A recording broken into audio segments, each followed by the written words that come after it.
Hello everyone, welcome back. तो ये इस कोर्स का लेक्चर 6 है और इसमें हम ऑपरेटिंग सिस्टम्स के बारे में पढ़ेंगे। जिन टॉपिक्स को हम इस वाले लेक्चर में देखेंगे उनमें introduction to operating systems, functions and types of operating systems, user interfaces, some important operating systems और एमएस डॉस के बारे में पढ़ेंगे। स्टार्ट करते हैं इंट्रोडक्शन टू ऑपरेटिंग सिस्टम से। तो ऑपरेटिंग सिस्टम होता क्या है? ये एक सॉफ्टवेयर है, एक सिस्टम सॉफ्टवेयर है जो एक्ट करता है as an interface between the user and hardware. For example ले सकते हो, आपके सामने अभी यहाँ पे मेरे लैपटॉप का जो डेस्कटॉप है, फ्रंट स्क्रीन है, वो है, ठीक है। फॉर एग्जांपल यहाँ पे एक फ़ाइल है, टेक्स्ट फाइल है। तो ये फाइल दरअसल मेरे कंप्यूटर में सेव है, मतलब हार्ड डिस्क में सेव है। अब मैं इसको ओपन करना चाहता हूँ, तो मुझे इसको यूज़ करना है। तो मैं क्या करूँगा, मैं यहाँ पे क्लिक करूँगा और वो फाइल जो है मेरे सामने आ जाएगी। तो जो फाइल थी वो कहाँ पे थी? वो हार्ड डिस्क में थी। तो मैं उसको यूज़ कर पा रहा हूँ यहाँ पे क्लिक करके। तो ये तभी मुमकिन है जब यहाँ पे एक आइकन मेरे सामने है और उस आइकन पे मैं क्लिक करता हूँ। ये आइकन जो है ये किसने मेरे सामने बनाया, ये किसकी वजह से मेरे सामने, ये ऑपरेटिंग सिस्टम ने मेरे सामने बनाया। जब ये फाइल बनी थी, मतलब जब ये फाइल सेव हुई थी, उसी टाइम पे ऑपरेटिंग सिस्टम ने एक आइकन यहाँ पे बनाया था। अगर फॉर एग्जाम्पल ऑपरेटिंग सिस्टम ना होता, वो फाइल वहीं पे उस हार्ड डिस्क में सेव होती, लेकिन मैं उसको यूज़ नहीं कर पाता।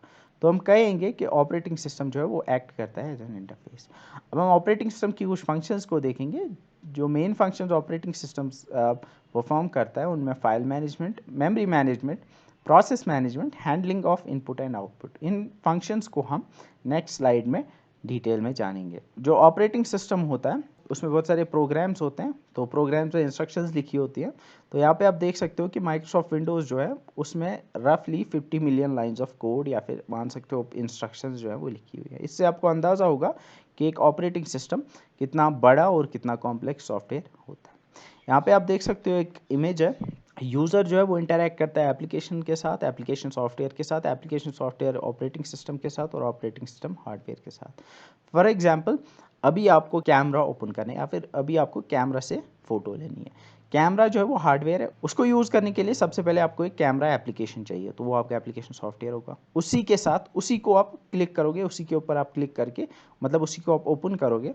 तो जब आप उस एप्लीकेशन सॉफ्टवेयर को ओपन करते हो, मतलब वो कैमरा ऐप जब आप ओपन करोगे, वो ऑपरेटिंग सिस्टम को जो है एक मैसेज भेजेगा कि मुझे कैमरा ओपन करना है। तो ऑपरेटिंग सिस्टम जो है वो आपके कैमरा को ओपन कराएगा। कैसे? वो आपके सीपीयू को सिग्नल भेजेगा कि कैमरा है, उसको ऑन करना है, ठीक है। तो जब कैमरा ऑन होगा तो फॉर एग्जांपल कैमरा से आपने फ़ोटो ली, तो वो फ़ोटो भी ऐसे ही वापस आप तक आ जाएगी, ठीक है। Next, functions of operating system. अगर हम ऑपरेटिंग सिस्टम की फंक्शंस को देखेंगे तो 4 main functions operating system perform करता है। First is process management. Process management मतलब प्रोसेस को क्रिएट करना, उनको शेड्यूल करना और टर्मिनेट करना। अब प्रोसेस क्या होता है? प्रोसेस होता है जब भी कोई प्रोग्राम या सॉफ्टवेयर आप रन करते हो तो वो कहाँ पे होता है? मेन मेमोरी में। तो हम कहते हैं कि ये एक प्रोसेस है, ठीक है। तो process is a program under execution. तो अब बहुत सारी प्रोसेसेस हो सकती है जो साइमल्टेनियसली रन होती हैं। आप बहुत सारे प्रोग्राम्स जो हैं या फिर सॉफ्टवेयर एक साथ चलाते हो, तो अब उनको हैंडल करना या मैनेज करने का काम जो है वो ऑपरेटिंग सिस्टम का है। फॉर एग्जाम्पल, यहाँ पे फर्स्ट इज क्रिएशन। क्रिएशन का मतलब है कि अगर आप सॉफ्टवेयर है कोई, तो वो सॉफ्टवेयर जो वो हार्ड डिस्क में होता है, जब उसको आप ओपन करते हो तो उसको मेन मेमोरी में या फिर रैम में लाना पड़ता है। तो मेन मेमोरी तक लाने का काम जो है वो ऑपरेटिंग सिस्टम करता है। तो इसलिए हम कहते हैं क्रिएशन। क्रिएशन मतलब मेन मेमोरी में लाना, तो हम कहते हैं कि ये प्रोसेस क्रिएट हो गई, ठीक है। Next is scheduling. शेड्यूलिंग मतलब बहुत सारी एप्लीकेशंस या सॉफ्टवेयर आप एग्जीक्यूट कर रहे हो, रन कर रहे हो, लेकिन सीपीयू जो है वो एट ए टाइम एक ही इंस्ट्रक्शन को जो है एग्जीक्यूट कर सकता है। यहाँ पे आप देख सकते हो फॉर एग्जांपल 2 सॉफ्टवेयर्स हैं, उनमें 2 अलग अलग, इसमें अलग इंस्ट्रक्शंस लिखी हुई हैं, इसमें अलग अलग इंस्ट्रक्शंस लिखी हुई हैं।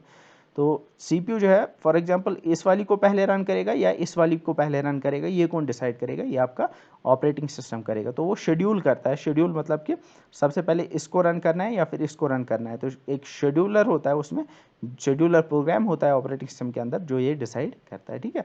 ऐसे ही कौन सी प्रोसेस को या फिर कौन सी एप्लीकेशन को जो है टर्मिनेट करना है, ये कौन करता है? ऑपरेटिंग सिस्टम करता है। नेक्स्ट आपका मेमोरी मैनेजमेंट है। मेमोरी मैनेजमेंट मतलब मेमोरी को कंट्रोल करना और उसको हैंडल करना।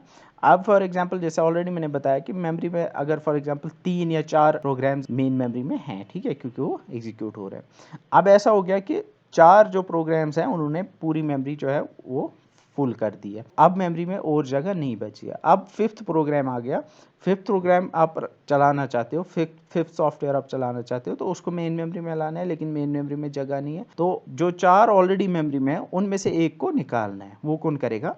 वो ऑपरेटिंग सिस्टम करेगा। इसे हम कहेंगे मेमोरी मैनेजमेंट। नेक्स्ट आपका फाइल मैनेजमेंट। तो फाइल्स को मैनेज करना, मतलब जब भी आप कोई फाइल क्रिएट करते हो, मतलब टेक्स्ट फाइल होगी, ऑडियो फाइल, वीडियो फाइल, तो वो कौन करेगा? वो सब मैनेज करने का काम जो है वो आपका ऑपरेटिंग सिस्टम करता है, ठीक है। नेक्स्ट आपका device management, input output device को मैनेज करना, ये काम भी किसका है? ऑपरेटिंग सिस्टम का है, ठीक है। अब फॉर एग्जांपल अभी 2 एप्लीकेशंस हैं, ठीक है, से आपका गूगल मीट आप चला रहे हो, उस पर वीडियो कॉल चल रही है, और आप गूगल मीट चल रहा है, आपने यहाँ से और एक एप्लीकेशन ओपन की जो कि कैमरा एप्लीकेशन है। अब गूगल मीट आपके कैमरा को यूज़ कर रहा है, जो कैमरा एप्लीकेशन है वो भी कैमरा को यूज़ करना चाहती है, तो कैमरा जो है वो आपका आईओ डिवाइस है, ठीक है, इनपुट आउटपुट डिवाइस में आएगा। तो 2 प्रोसेस एक साथ इसको यूज़ करना चाहती है। अब इनमें से किसको मिलेगा? ये काम भी कौन करेगा? ऑपरेटिंग सिस्टम करेगा। तो ऐसे ही डिवाइसेस को, जैसे प्रिंटर को या फिर कीबोर्ड को, इन सब इनपुट आउटपुट डिवाइस को मैनेज करने का काम जो है ऑपरेटिंग सिस्टम करता है। अब यहाँ पे एक फिगर है, यहाँ पे आप देख सकते हो, जो प्रोसेस मैनेजमेंट और मेमोरी मैनेजमेंट का काम करती है, इसके लिए प्रोग्राम्स लिखे गए थे, ठीक है। जो ऑपरेटिंग सिस्टम जब बनाया गया था उसके लिए प्रोग्राम्स लिखे गए थे। कुछ प्रोग्राम्स इन 2 चीज़ों को हैंडल करते हैं और कुछ प्रोग्राम्स इन 2 को हैंडल करते हैं। तो जो प्रोग्राम्स इनको हैंडल करते हैं उनको हम कहते हैं कर्नल। तो वो पार्ट ऑपरेटिंग सिस्टम का जो कि main functions of operating system जैसे प्रोसेस मैनेजमेंट और मेमोरी मैनेजमेंट हैंडल करते हैं, उसको हम कहते हैं कर्नल, ठीक है। तो kernel is the main part, इसको हम कहते हैं it's the core of the operating system. इसके अलावा फाइल मैनेजमेंट के लिए जो प्रोग्राम्स हैं या फिर डिवाइस मैनेजमेंट के लिए जो फिर प्रोग्राम्स हैं, उनको हम कर्नल में नहीं रखते, उनको हम बोलते हैं कि ये कर्नल नहीं है, ठीक है। तो कर्नल आई गेस समझ आ गया होगा। नेक्स्ट आपका सीपीयू शेड्यूलिंग है। अब जैसे कि मैंने बताया कि मल्टीटास्किंग ऑपरेटिंग सिस्टम्स होते हैं, मतलब आजकल आप अपने कंप्यूटर पे बहुत सारी टास्क या फिर एप्लीकेशन साइमल्टेनियसली रन कर सकते हो, लेकिन सीपीयू जो है वो एट अ टाइम एक ही प्रोग्राम या एक ही सॉफ्टवेयर की इंस्ट्रक्शन को रन कर सकता है। तो वहाँ पे ज़रूरत पड़ती है सीपीयू शेड्यूलिंग की, कि मतलब सीपीयू में कौन से या फिर किस प्रोग्राम की इंस्ट्रक्शन जो है वो रन होगी, ठीक है, या फिर एग्जीक्यूट होगी। तो वहाँ पे शेड्यूलिंग की ज़रूरत पड़ती है, वो कौन करता है? वो आपका ऑपरेटिंग सिस्टम करता है। तो डिफरेंट एल्गोरिदम्स है, जो अलग अलग ऑपरेटिंग सिस्टम्स होते हैं उनमें अलग अलग सीपीयू शेड्यूलिंग एल्गोरिदम होता है। First is FCFS, first come first serve. इसका मतलब है कि जो प्रोग्राम या जो सॉफ्टवेयर सबसे पहले मेन मेमोरी में आया वो सबसे पहले एग्जीक्यूट होगा, ठीक है। Next is shortest job first. इसमें यह है कि अगर 2-4 मेन मेमोरी में आ गए हैं तो सबसे पहले वो एग्जीक्यूट होगा जिसमें सबसे कम टाइम लगेगा। Next is shortest remaining time. इसका मतलब है कि अगर 2-4 अभी रन हो रहे हैं, मतलब किसी का 50% बचा है, किसी का 30% बचा है और किसी का 10% बचा है, तो अभी के लिए जो शेड्यूल होगा या अभी जिस प्रोग्राम की इंस्ट्रक्शंस एग्जीक्यूट होंगी वो जिसमें 10% बचा है वही होगा, क्योंकि उसमें शॉर्टेस्ट रिमेनिंग टाइम है कंप्लीशन तक, ठीक है। आई गेस समझ आ गया होगा। Next priority scheduling. Priority scheduling का मतलब है कि जो ऑपरेटिंग सिस्टम है वो अलग अलग एप्लीकेशंस को प्रायोरिटी देता है, ठीक है। मतलब कौन सी एप्लीकेशन को टॉप प्रायोरिटी पर रखना है वो डिसाइड करता है, और जिसको टॉप प्रायोरिटी मिलती है उसको सबसे पहले एग्जीक्यूट करता है। ऐसे ही राउंड रॉबिन है। राउंड रॉबिन में क्या होता है कि हर एक एप्लीकेशन को एक फिक्स टाइम स्लॉट मिलता है, इक्वल फिक्स टाइम स्लॉट मिलता है रन होने के लिए। मतलब फॉर एग्जांपल 4 एप्लीकेशन है, पहले फर्स्ट वाली एप्लीकेशन को 1 नैनो सेकंड मिलेगा, फिर दूसरी वाली को 1 नैनो सेकंड, फिर तीसरी वाली को 1 नैनो सेकंड, ऐसे ही जो है फिर से फर्स्ट वाली को 1 नैनो सेकंड, दूसरी वाली को 1 नैनो सेकंड, ऐसी जो है राउंड रॉबिन फैशन में प्रोग्राम्स या फिर सॉफ्टवेयर जो है वो रन होंगे। इसको हम कहते हैं राउंड रॉबिन, ठीक है। तो इसके ऊपर क्वेश्चंस आते हैं, एफसीएफएस की फुल फॉर्म या फिर एसजीएफ की फुल फॉर्म या फिर किसी एक सीपीयू शेड्यूलिंग एल्गोरिथम की डेफिनेशन दी गई होगी और बताना होगा कि उस एल्गोरिथम को हम क्या कहते हैं। मे बी ये पढ़ाया नहीं जाता है बट इस पे क्वेश्चंस आए हैं, मैंने देखे हैं, एसएसबी एग्जाम्स में पूछा जाता है। Next types of operating system. तो टाइप्स ऑफ ऑपरेटिंग सिस्टम में फर्स्ट टाइप जो है वो बैच प्रोसेसिंग ऑपरेटिंग सिस्टम है। तो बैच प्रोसेसिंग ऑपरेटिंग सिस्टम जो है, जब प्रोग्राम्स को रन करना होता है, बहुत सारे प्रोग्राम्स हैं, फॉर एग्जाम्पल 4-5 प्रोग्राम्स हैं या फिर एप्लीकेशन जो वो एग्जीक्यूट हो रही हैं या उनको ओपन किया गया, उनको रन करना है, तो बैच प्रोसेसिंग ऑपरेटिंग सिस्टम उनको पहले बैचेस या ग्रुप्स में डिवाइड कर देता है, ठीक है। एक टाइप की एप्लीकेशंस को एक बैच में रखा, दूसरी टाइप की एप्लीकेशंस को दूसरे बैच में रखा, तो फिर वो बैच बाय बैच उनको एग्जीक्यूट करेगा, ठीक है।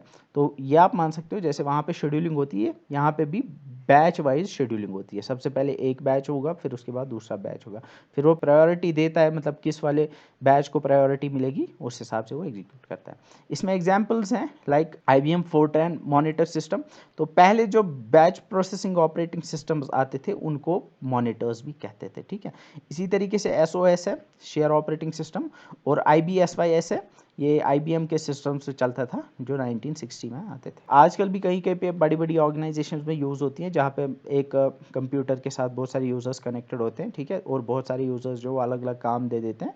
तो जो मेन कंप्यूटर होता है जो जिसके ऊपर ये सारे जॉब्स जो हैं वो रन होते हैं या फिर सारे एप्लीकेशन जो रन होती हैं वो उस पर बैच प्रोसेसिंग ऑपरेटिंग सिस्टम होता है और वो बैचेस के हिसाब से उनको एग्जीक्यूट करता है।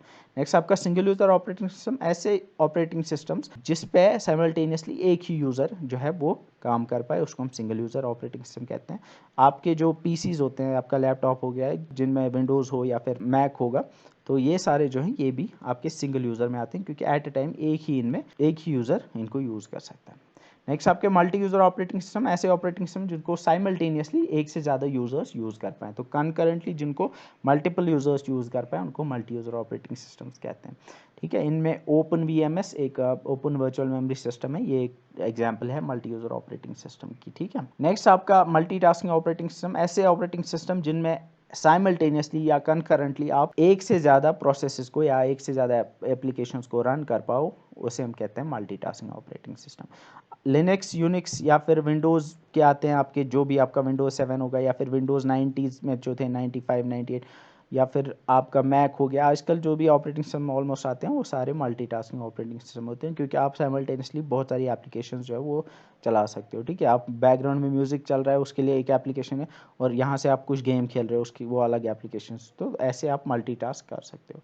इसमें दो टाइप्स है, प्रीएम्प्टिव और कोऑपरेटिव। अब मल्टीटास्क जब हो रहा है मतलब एक से ज़्यादा प्रोसेसेस या एक से ज़्यादा एप्लीकेशंस रन हो रही हैं तो ऐसी ज़रूरत पड़ सकती है कि किसी एक को निकालने की ज़रूरत पड़ सकती है। तो ऐसे ऑपरेटिंग सिस्टम जिनमें ऑपरेटिंग सिस्टम किसी एप्लीकेशन को या फिर किसी प्रोसेस को मेमोरी से निकाल पाए, प्रीएम्प्ट कर पाए, उसे हम कहते हैं प्रीएम्प्टिव मल्टीटास्किंग। और एक टाइप है जिसे हम कहते हैं कोऑपरेटिव मल्टीटास्किंग। उसमें क्या होता है कि अगर 4-5 रन हो रही हैं तो जब तक कि प्रोसेस कंप्लीट ना हो उसको ऑपरेटिंग सिस्टम बाहर नहीं कर सकता, मेमोरी से बाहर नहीं कर सकता, ठीक है। नेक्स्ट आपका टाइम शेयरिंग ऑपरेटिंग सिस्टम, ये राउंड रॉबिन जब मैंने बताया तो टाइम शेयरिंग ऑपरेटिंग सिस्टम में क्या होता है कि जब मल्टीटास्क हो रहा होता है, बहुत सारी एप्लीकेशन रन हो रही होती हैं, तो ऑपरेटिंग सिस्टम थोड़ा थोड़ा टाइम जो है टाइम स्लॉट्स दे देता है हर एक एप्लीकेशन को या प्रोसेस को रन होने के लिए। फॉर एग्जांपल पहली एप्लीकेशन को 1 नैनोसेकंड के लिए CPU पे एग्जीक्यूट किया, फिर दूसरी को 1 नैनोसेकंड के लिए, फिर तीसरी को 1 नैनोसेकंड के लिए, फिर से पहली वाली को 1 नैनोसेकंड के लिए, ऐसे ही राउंड रॉबिन फैशन में ये चलता है। तो लिनक्स जो है या फिर यूनिक्स जो है ये टाइम शेयरिंग ऑपरेटिंग सिस्टम है। विंडोज़ का 2000 सर्वर है, ये सर्वर्स के लिए विंडोज़ का एक ऑपरेटिंग सिस्टम आता है, ये टाइम शेयरिंग ऑपरेटिंग सिस्टम है।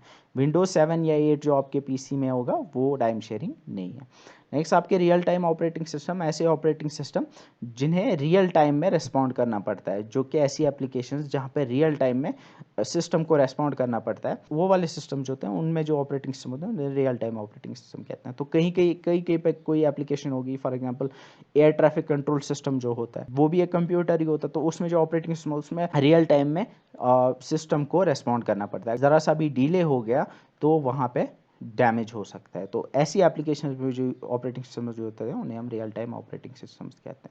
तो इनमें एग्जांपल है PSOS, portable software on silicon, एक रियल टाइम लिनक्स करके आता है, लिनक्स की एक डिस्ट्रीब्यूशन है जो रियल टाइम ऑपरेटिंग सिस्टम है, और लाइंक्स और एक रियल टाइम ऑपरेटिंग सिस्टम है। अब इसमें दो types, hard real time operating system और soft real time operating system. Hard real time operating system ऐसे ऑपरेटिंग सिस्टम होते हैं जिनमें अगर डेडलाइन मीट नहीं हुई, अगर थोड़ा सा भी डिले हो गया तो बहुत बड़ा फेलियर हो सकता है, बहुत बड़ा डैमेज हो सकता है। फॉर एग्जांपल मेडिकल सिस्टम्स में अगर ज़रा सा भी डिले हो गया तो पेशेंट की डेथ हो सकती है, मतलब वहाँ पे हॉस्पिटल जो मशीन्स होती हैं उनमें भी ऑपरेटिंग सिस्टम होता है वो रियल टाइम होते हैं, ठीक है। तो ऐसी soft real time operating systems हैं, वो वहाँ पे थोड़ी सी सॉफ्ट डेडलाइन होती है, मतलब अगर थोड़ा सा डिले हो भी गया तो उतना मैटर नहीं करता है, लेकिन उनको भी रेस्पॉन्ड करना पड़ता है, लेकिन डैमेज उतना नहीं होता है। लेकिन अगर बार बार हो गया तो हम कहते हैं कि परफॉर्मेंस जो है वो डिग्रेड हो गई है, ठीक है। जैसे गेमिंग सिस्टम्स में अब अगर फॉर एग्जांपल आपने राइट क्लिक किया, अब अगर 1 सेकंड या 2 सेकंड लग गए आपके कैरेक्टर को मूव होने में तो आप कहोगे कि लैग हो गया, लेकिन उतना बड़ा फ़र्क नहीं पड़ेगा। लेकिन अगर बार बार ऐसा हो तो हम कहेंगे कि ये इसकी परफॉर्मेंस जो है वो डिग्रेड हो गई है, ठीक है। तो ये hard real time operating system और soft real time operating systems है। नेक्स्ट कुछ इंपॉर्टेंट ऑपरेटिंग सिस्टम्स हैं, जैसे फर्स्ट इज़ यूनिक्स। तो यूनिक्स जो है ये एक फैमिली ऑफ ऑपरेटिंग सिस्टम्स है, मतलब यूनिक्स की बहुत सारी डिस्ट्रीब्यूशंस हैं, आप मान सकते हो अलग अलग वर्जन्स हैं। ये एक multitasking multi user operating system है। मल्टीटास्किंग मतलब बहुत सारे एप्लीकेशंस साइमल्टेनियसली रन हो सकती हैं। मल्टी यूज़र मतलब बहुत सारे यूज़र्स साइमल्टेनियसली यूज़ कर सकते हैं, जिसको 1969 में कैन थॉम्पसन और डेनिस रिची ने बनाया था। डेनिस रिची नाम जो है सी प्रोग्रामिंग लैंग्वेज इन्वेंट की थी, तो ये इंपॉर्टेंट नाम है, आप याद रख सकते हो।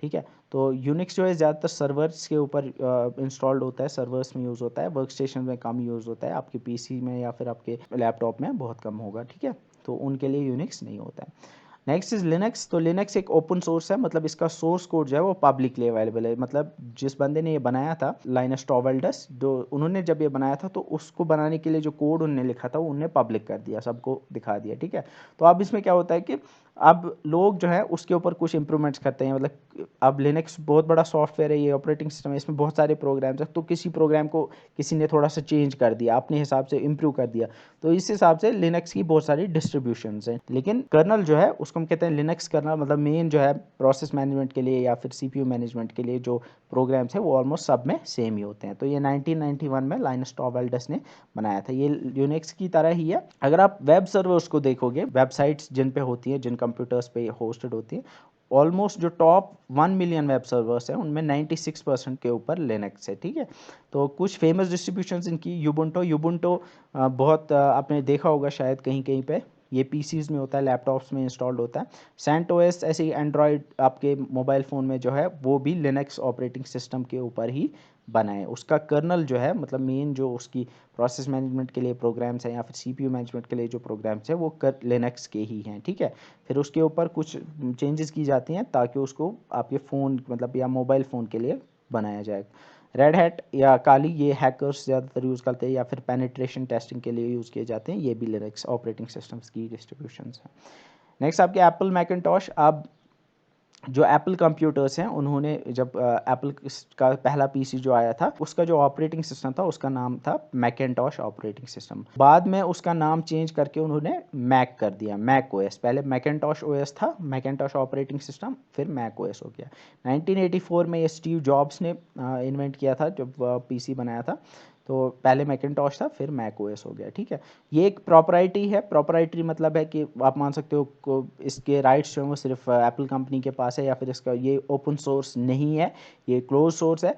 ग्राफिकल यूज़र इंटरफेस मतलब इसमें एक जीयूआई होता है, जैसे आपके विंडोज़ में होता है, आप आइकन्स पे क्लिक कर सकते, मेन्यूज़ में से सिलेक्ट करके अब मतलब आपको कमांड्स नहीं लिखनी पड़ती, आपको अगर यूज़ करना है तो आप ग्राफिक्स के थ्रू यूज़ करते हो। ठीक है, इसके अलावा ये ज़्यादातर सिर्फ आपके जो मैक कंप्यूटर्स आते हैं, मैकबुक हो गया जैसे लैपटॉप आता है, या फिर एप्पल मैक कंप्यूटर्स जो होते हैं उनके ऊपर ये इंस्टॉल्ड होता है। और second most widely use desktop operating system है ये विंडोज़ के बाद। ठीक है, विंडोज़ सबसे ज़्यादा वाइडली यूज्ड है, उसके बाद है आपका एप्पल, उसके बाद है विंडोज़। विंडोज़ भी एक प्रोप्राइटरी सॉफ्टवेयर है, माइक्रोसॉफ्ट कंपनी का है ये भी ग्राफिकल ऑपरेटिंग सिस्टम है, मतलब इसमें भी ग्राफिकल यूज़र इंटरफेस है, और इसको माइक्रोसॉफ्ट ने बनाया था और नवंबर 1985 में पहला वर्जन रिलीज़ किया गया था। ये एक प्रोसेसर इंडिपेंडेंट, मतलब ये किसी भी टाइप के प्रोसेसर पर रन हो सकता है, multi processing multi user operating system है, एंड ये दुनिया का सबसे most widely use desktop operating system, मतलब जो डेस्कटॉप से यूज होता है। ठीक है, most widely use server operating system वो आपका लिनक्स है, और most widely use desktop operating system वो विंडोज है। कुछ मोबाइल ऑपरेटिंग सिस्टम्स हैं। फर्स्ट एंड्रॉयड, आपको पता ही होगा। मोबाइल ऑपरेटिंग सिस्टम मतलब वो वाले ऑपरेटिंग सिस्टम जो मोबाइल डिवाइसेस में, मतलब जैसे टैबलेट्स हैं या फिर स्मार्टफोन्स हैं, उनके ऊपर इंस्टॉल्ड होते हैं। तो एंड्रॉयड आप यूज़ कर रहे होंगे अभी, ये एक ओपन सोर्स ऑपरेटिंग सिस्टम है, गूगल ने बनाया था। लिनक्स कर्नल इसमें यूज़ होता है, मतलब लिनक्स ऑपरेटिंग सिस्टम में जो प्रोसेस मैनेजमेंट और सीपीयू मैनेजमेंट के लिए कोड है या फिर प्रोग्राम्स हैं वो भी वही सेम एंड्रॉयड में भी है, उसके ऊपर कुछ मॉडिफिकेशंस करके इसको स्मार्टफोन्स या फिर टैबलेट्स के लिए कंपैटिबल बनाया गया। और इसका लेटेस्ट वर्जन जो है वो एंड्रॉयड वर्जन 11 है, ये 8 सितंबर 2020 को रिलीज़ हुआ था। नेक्स्ट सिम्बियन है। Symbian operating system, Symbian Symbian limited ने बनाया था। ये भी एक ओपन सोर्स ऑपरेटिंग सिस्टम है। इसका जो कोड है, प्रोग्राम्स जो है इसके, वो सोर्स कोड पब्लिकली अवेलेबल है। तो ये भी जो है ये मोबाइल फ़ोन्स के लिए बनाया गया था। ये बहुत पुराना है। जो पहले आते थे नोकिया के फ़ोन्स आते थे, मोटोरोला, सैमसंग के, उनमें जो होता था उनमें सिम्बियन ऑपरेटिंग सिस्टम होता था, ठीक है। लेकिन आजकल जो आते हैं एंड्रॉयड के, उनमें एंड्रॉयड ऑपरेटिंग सिस्टम होता था, ठीक है। तो सिम्बियन पुराना है, ठीक है। तो उसका जो सबसे लेटेस्ट वर्जन है वो नोकिया बेल फीचर पैक 2 है। ये अक्टूबर 2012 में लॉन्च हुआ था। इसके बाद ऑलमोस्ट ये अब बंद ही हो गया है ये ऑपरेटिंग सिस्टम, अब ये उतना यूज़ नहीं होता है क्योंकि आजकल एंड्रॉयड है। नेक्स्ट आपका iOS है। iOS एक close source mobile operating system है, एप्पल ने बनाया था। ये एप्पल के आईफोन या आईपॉड या आईपैड में यूज़ होता है। तो आईफोन, आईपैड ये एप्पल के मोबाइल डिवाइसेस है। तो इसका लेटेस्ट वर्जन iOS 15 है, जो 6 जून अभी 4-5 दिन पहले रिलीज़ हुआ था 2021 में। ब्लैकबेरी ये भी एक ऑपरेटिंग सिस्टम है, मोबाइल ऑपरेटिंग सिस्टम है। ये माना जाता है कि one of the most secure operating systems में से एक है, ठीक है। ये ब्लैकबेरी कंपनी ने बनाया था और ये भी एक प्रॉपराइटरी मोबाइल ऑपरेटिंग सिस्टम है, मतलब ये क्लोज सोर्स है। इसका जो लेटेस्ट वर्जन है वो 7.1.0 है, जो 2013 में रिलीज़ हुआ था। ब्लैकबेरी ने अभी कुछ टाइम पहले अनाउंस किया था कि ये जो ब्लैकबेरी ऑपरेटिंग सिस्टम है ये इसको बंद करने वाले हैं, मतलब अब ये सपोर्ट भी नहीं प्रोवाइड करेंगे इसके लिए अब, और इसके वर्जन्स रिलीज़ नहीं होंगे और 2022 में ये ऑफिशियली डेड होगा, ठीक है। तो ये अब आगे नहीं चलेगा ब्लैकबेरी ऑपरेटिंग सिस्टम। अब versions of Android and iOS देखते हैं। एंड्रॉयड जो है ये 1.0 से स्टार्ट हुआ था। 23 सितंबर 2008 को पहला वर्जन एंड्रॉयड का रिलीज़ हुआ था।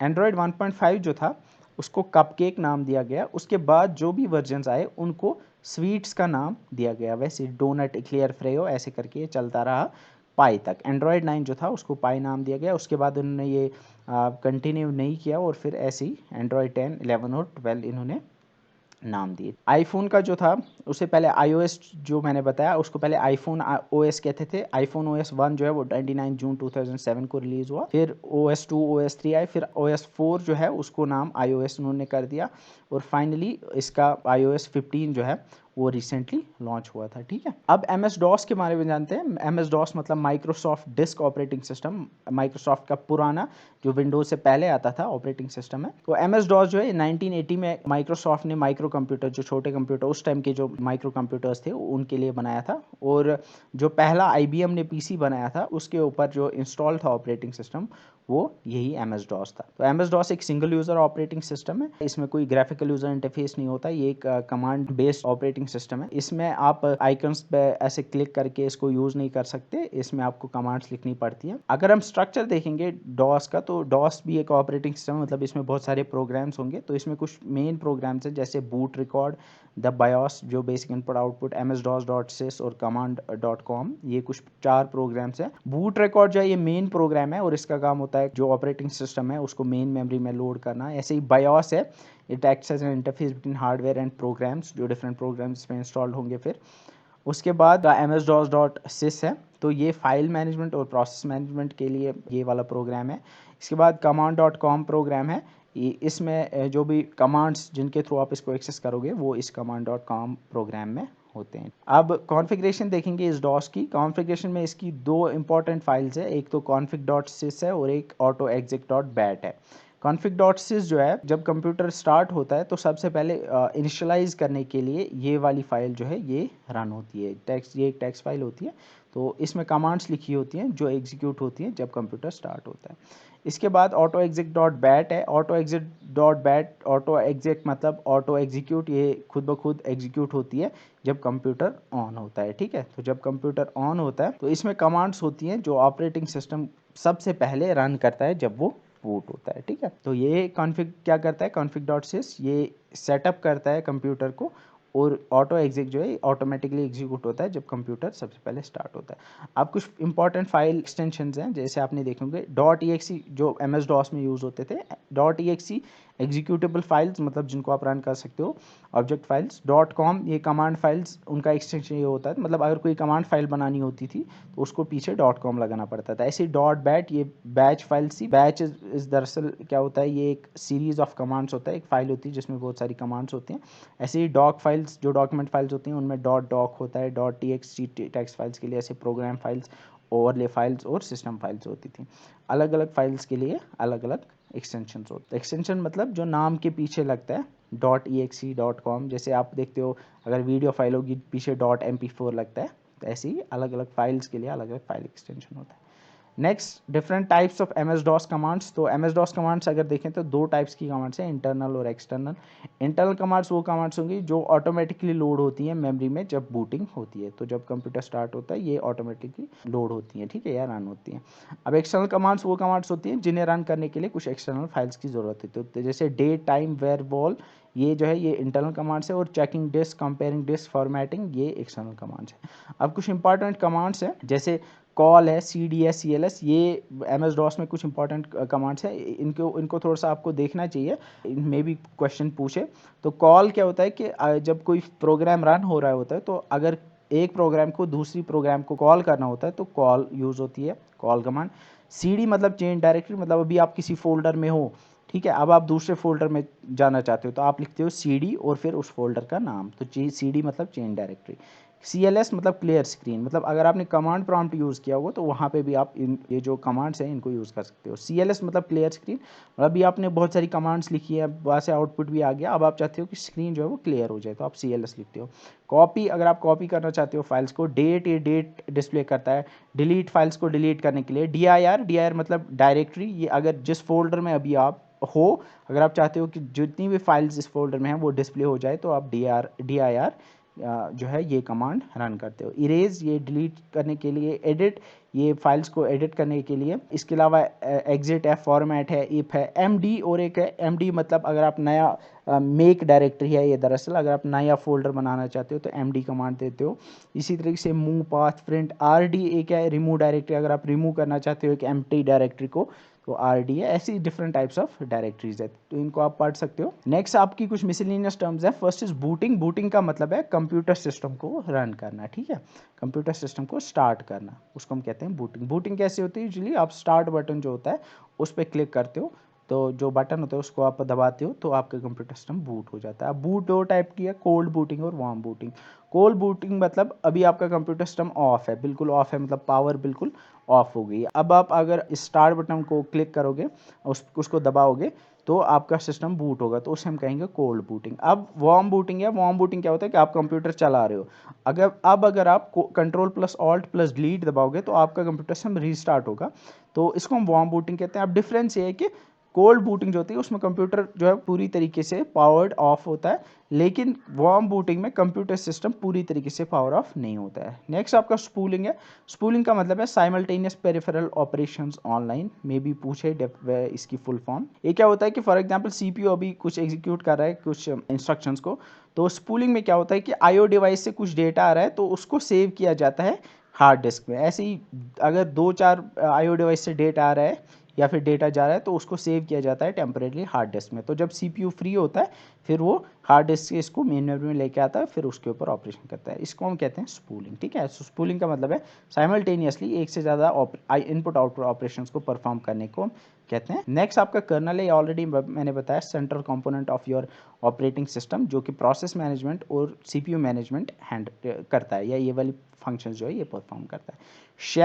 शेल अगर आपने कमांड प्रॉम्प्ट यूज़ किया होगा, या फिर MS DOS में जो अभी कमांड बताई आपको, जैसे मैंने बताया कि MD अगर हम कमांड लिखेंगे इसका मतलब है डायरेक्टरी बनाओ, मेक डायरेक्टरी, तो उस कमांड को इंटरप्रेट करना, मतलब उसको समझना, उसको अंदर से डिकोड करना, ये कौन करता है? ये शेल करता है, ठीक है। तो ये वो प्रोग्राम है जो इंटरप्रेट करता है कमांड्स को।